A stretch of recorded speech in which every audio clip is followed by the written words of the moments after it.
సర్వ మానవాళికి రక్షకుడు, మనకు కొండంత అండగా నిలిచేవాడు, మనసులో తలచిన వెంటనే గుండెల నిండా ధైర్యాన్ని నింపగలిగే మహాయోధుడు, అభయహస్తంతో ఎల్లవేళలా మనల్ని కాపాడే ఆ పవనపుత్రుడిని ఇప్పుడు మనసారా స్తుతించుకుంటూ శ్రీ పంచముఖ ఆంజనేయ స్వామిగా అవతారమెత్తిన కథని దృశ్య రూపంలో తిలకిద్దాం రండి.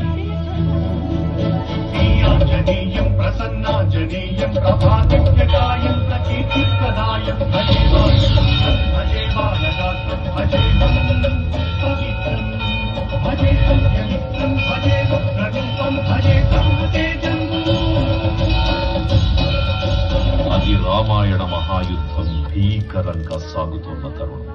శ్రీరామచంద్రుని సారథ్యంలో వానర సైన్యంతో విజృంభిస్తూ లక్ష్మణస్వామి తనతో పోరాటం చేస్తున్న రావణుడి కుమారుడు ఇంద్రజిత్ తలని బాణంతో ఒక్క వేటుతో వేరు చేశాడు. ఇంద్రజిత్ మరణ వార్త విన్న రావణుడు ఆవేశంతో ఊగిపోయాడు. ప్రతీకారం కోసం పాతాళ లోకాధిపతి తన సోదరుడు అయినటువంటి మహిరావణుడి సహకారం కోరాడు.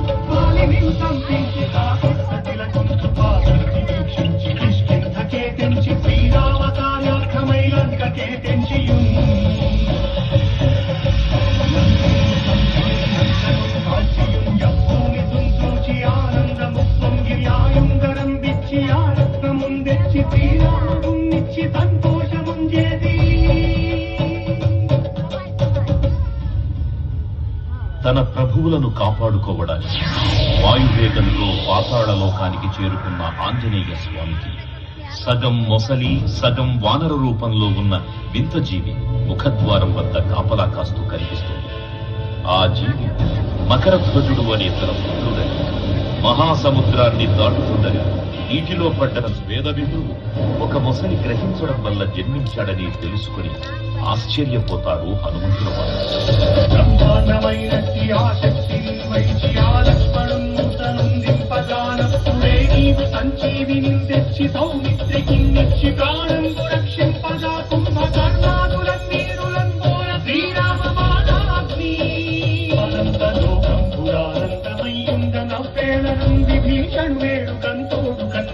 పట్టాభిషేకంబు చేయించి సీతామహాదేవిని తెచ్చి శ్రీరామునిచ్చి అంతంగా అయోధ్యాపురించొచ్చి పట్టాభిషేకంబు సంరంభమయ్యున్నా.